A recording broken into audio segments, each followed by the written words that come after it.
ఈ తీర్మార్ మళ్ళీ ఆడు ఏమంటుండంటే రావును మొక్కడే బీజేపీ ఒక్కడే అంటుండు.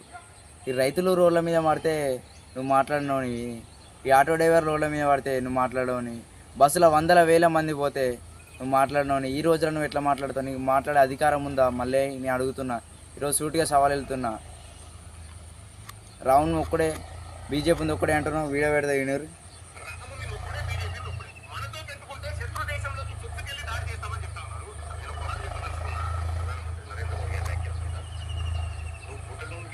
ఈ దాడికి దీడికి మీ కాంగ్రెస్ పార్టీ అధికారంలో ఉందని బిడ్డ దాడి చేపిస్తామంటే భయపడతాం అనుకుంటున్నావా?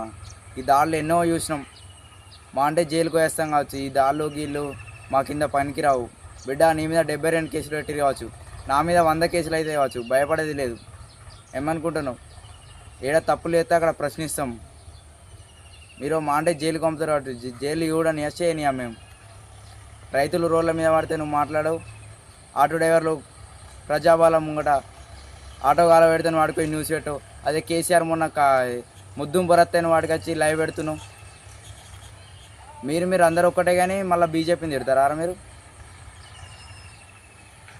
ఇప్పటికైనా తెలంగాణ ప్రజలకు సోయి తెచ్చుకొని ఎంపీ ఎలక్షన్లో బీజేపీ కోటేసి కరీంనగర్ కాన్స్టిట్యున్సీలో బండి సంజయ్ని గెలిపించి